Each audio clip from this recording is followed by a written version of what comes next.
수리생물학에서 자주 사용되는 수학적 모델링에 대해서 알아볼 건데요. 이때 연속 모델과 이산 모델은 각각 무엇이며 어떻게 다른지에 대해서 알아보고자 합니다. 기본적으로 연속 모델의 특징은 시간의 변화에 따른 복잡한 현상을 정확하게 표현하기 위해서 미분방 정식을 사용합니다.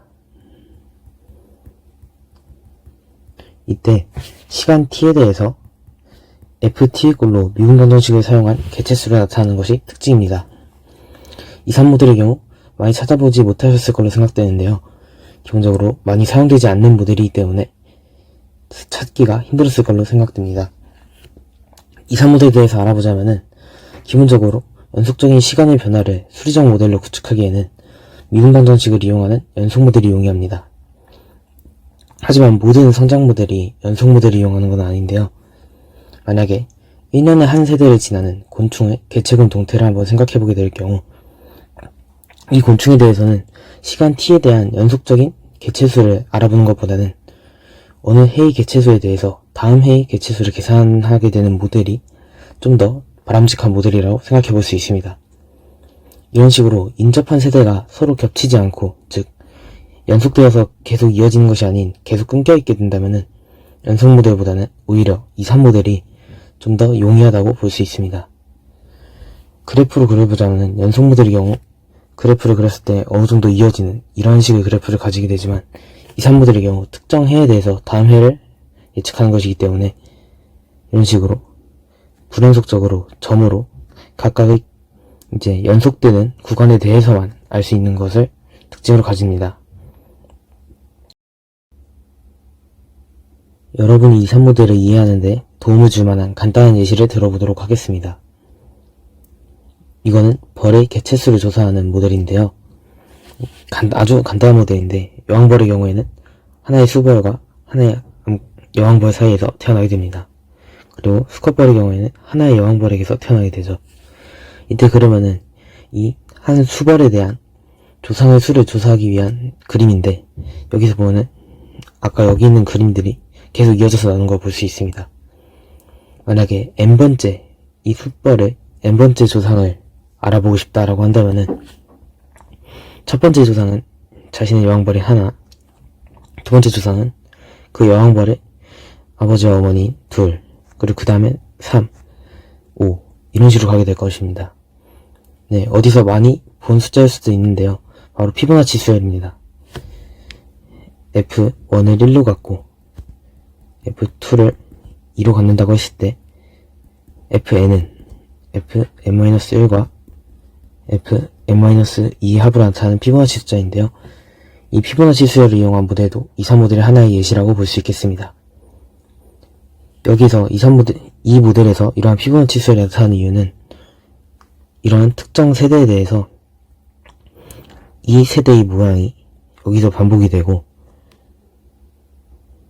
그리고 이 전 세대의 모양이 여기서 다시 반복되기 때문에 Fn은 Fn-1과 Fn-2의 합으로 나타날 수 있게 됩니다.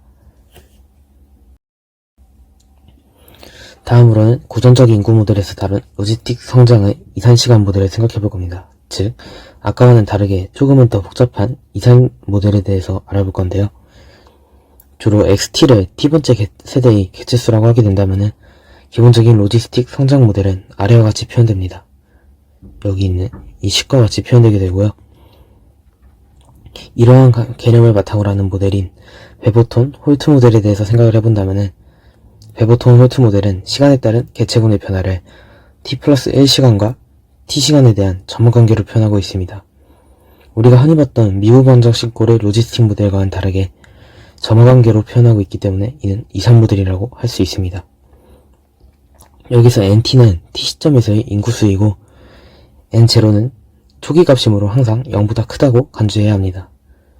변수인 람다는 익스포넨셜 r 값을 가지고 있으며 r은 저희가 설정한 문제적인 성장률을 나타냅니다.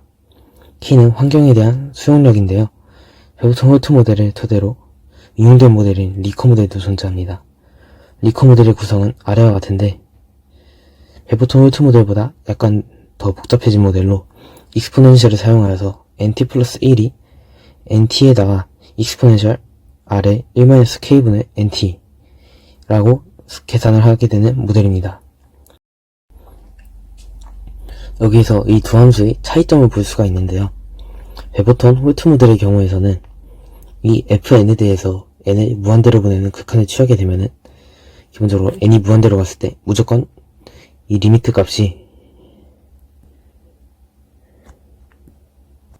이 값이 항상 0보다는 크다는 걸 알 수 있는데요. 즉 fn이라는 함수는 고정적이라는 특징을 가지게 됩니다.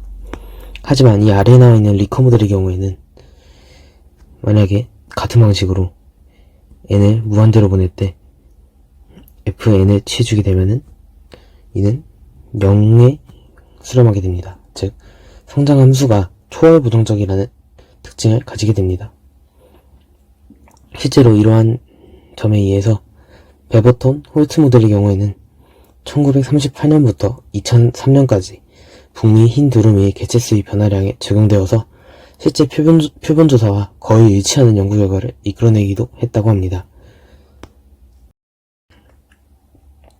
또 다른 모델을 가져와 봤는데요. 두 곤충, 특별히 포식기생자와 숙주의 생물학적 체계에서 이용된 이상적인 시간 모델의 하나로 니콜슨 베일리 모델이 있습니다.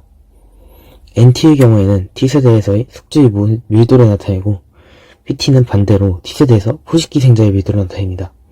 그리고 여기 식 중간에 나타나 있는 F, NT, PT의 경우에는 기생되지 않는 숙주의 양을 나타내고, 그리고 R은 애벌레로부터 성충까지 살아남은 숙주에 의해 길러지는 R의 양입니다.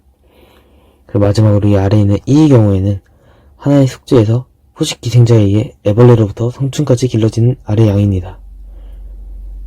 이 모델의 경우 NT와 PT 값을 이용해서 점화식을 이용해 NT 플러스 1과 PT 플러스 1을 계산할 수 있는 이산 모델이라고 볼 수 있는데요. 이 모델을 분석 시 한 가지 더 알 수 있는 것은 포식기생자의 접촉량은 대상이 되는 숙주들 사이에서 무작위로 분포를 이루게 됩니다. 그때 이 형태가 포화성 분포를 따르고 있다는 것을 알 수 있게 됩니다.